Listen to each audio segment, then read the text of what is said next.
COVID under the previous administration, or just how abortion rights have been under threat, and we are still fighting for the ability to make our own choices around our reproductive health. He has stood strong in trying to fight against many of the things and undo some of the things that have been done in the previous administration. And now we're facing the challenge of dealing with that now moving forward. And it's why it's so important that as President Biden steps aside and continues to serve out his term and run this country, that we as Democrats all rally behind Kamala Harris as the nominee.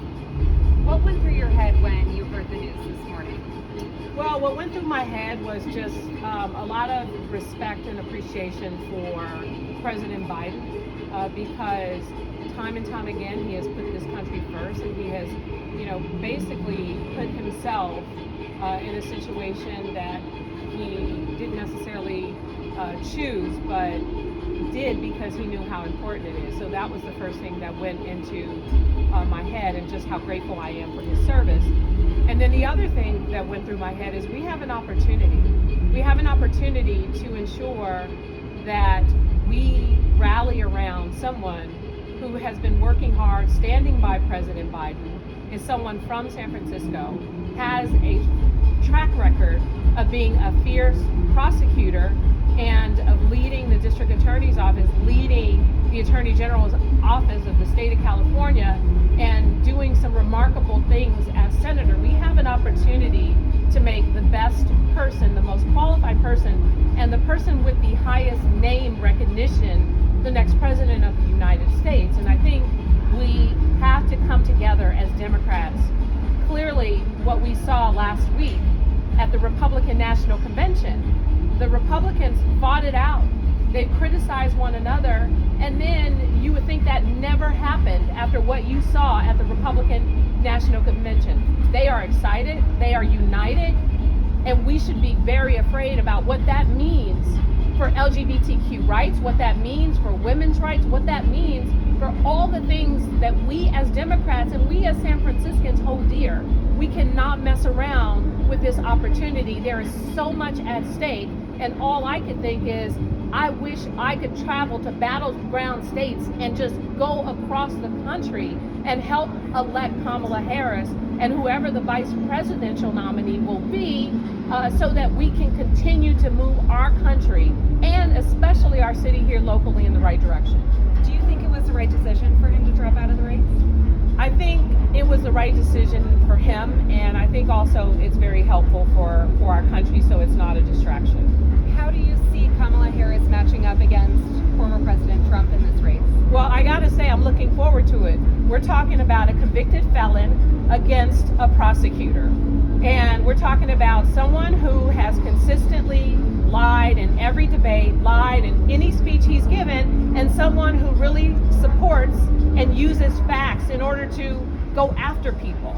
And I think that's the biggest difference between the two. And my hope is that when they are on that debate stage and you start to hear the difference, that she does exactly what she's been trained to do, what she has always done. Because let's be clear, people may say what they want about her. When Obama was president, Biden was vice president. He supported the president. He didn't try to overstep or side. He was there to support the president.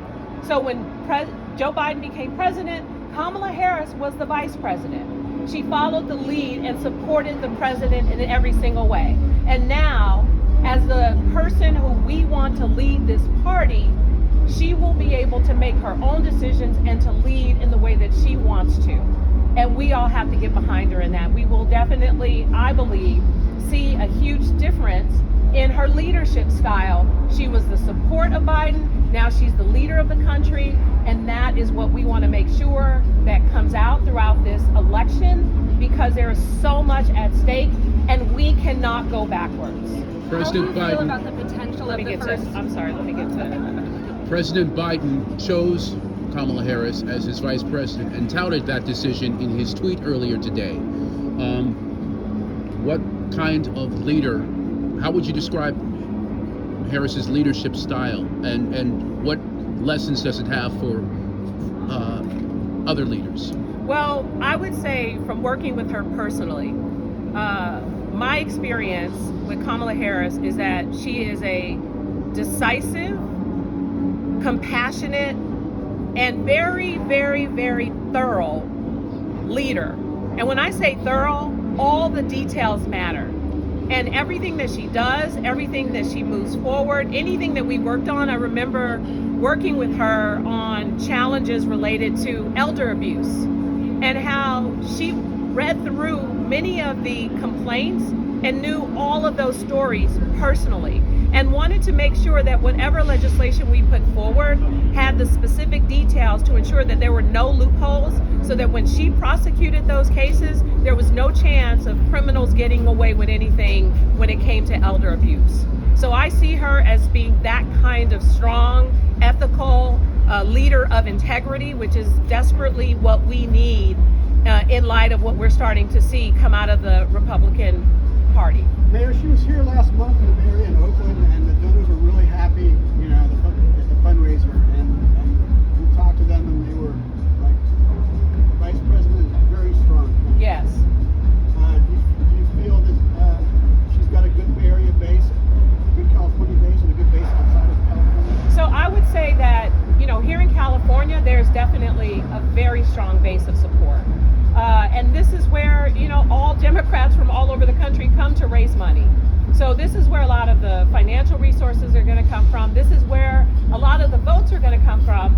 But also what we have to do, because we're such a strong Democratic state, we have to do exactly what we did for Obama.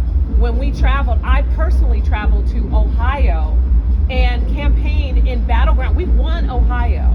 We traveled, we got people out in those battleground states, hitting the grounds, having conversations, meeting with voters. We cannot take anything for granted. And so I believe that when we come towards, in August, when we get together for the Democratic National Convention and the Vice President is announced, I think that's going to really get the party more excited and more mobilized. And what I would ask Democrats all over the state and all over the country, we have to make sure that we are spending our time as much as possible in those battleground states, raising money to really try and ensure a successful Democratic Party in November.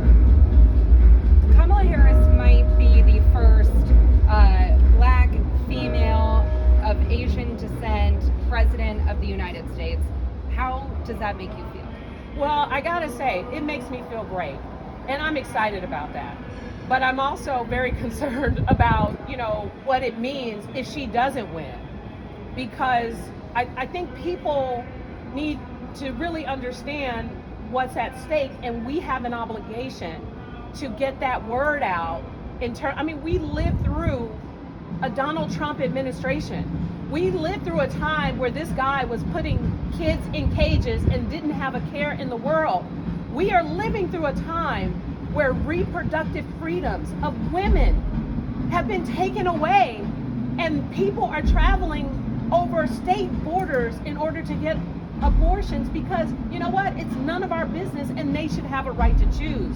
We are at a point where trans kids are being attacked, where trans people are being attacked, and people are laughing about drag queens, but drag queens, there are laws to attack drag queens. And this is ridiculous that people in this state, in this country, feel that there are people that they could attack as a way to elevate themselves and their messages. And so we have to make sure that we are doing everything we can to make sure that Kamala Harris gets elected. So as excited as I want to be about the fact that she would be the first woman and all of that, I'm more concerned about what happens if she does not win. And that needs to be at the forefront of this conversation. If she does not win, this will set us back considerably. And January 6th, I mean, the resurrection, what happened when there was a coup to destroy democracy as we know it?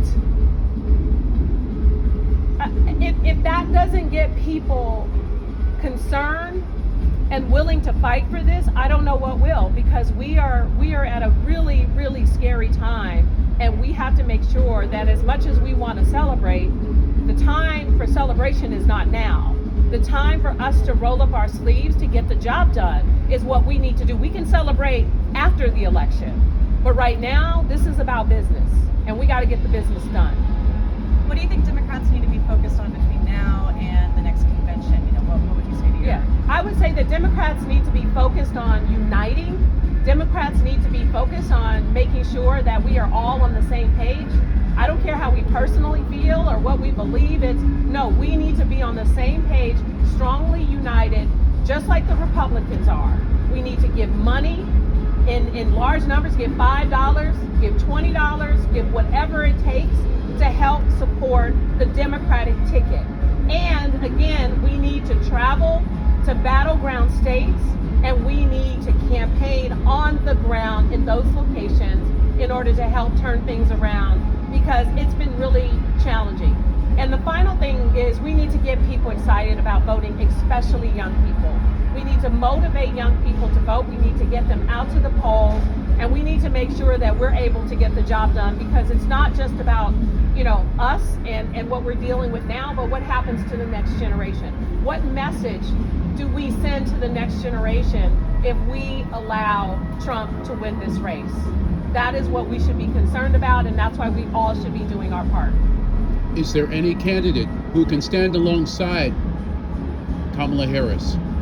I think that's up to Kamala Harris to decide, but I do think that it's important to look at some of the senators and governors, Democratic senators and governors in the Midwest, and those in the South as well, and try to come up with a very balanced ticket that will inspire excitement in the party.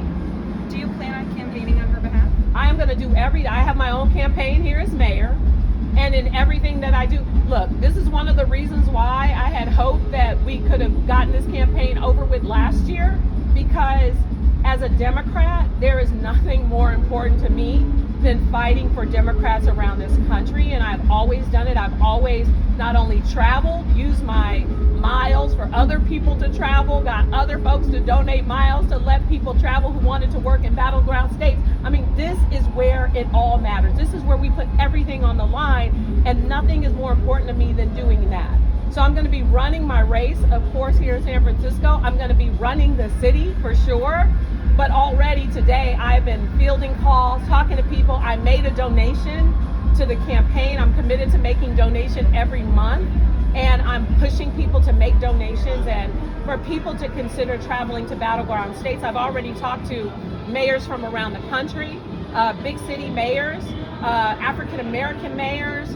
Mayors are really excited. I'm getting a lot of positive feedback, because here's the thing, I'm so glad that President Biden came out early for Kamala Harris, because we cannot leave room for any questions about who we need to rally around. And that was important to keep our party united. Again, we may not agree on everything, and that's okay. But we have to do what we've always done as Democrats. We fight it out, and then when the decision is made, we rally around that decision. And that's exactly what we need to do in this case.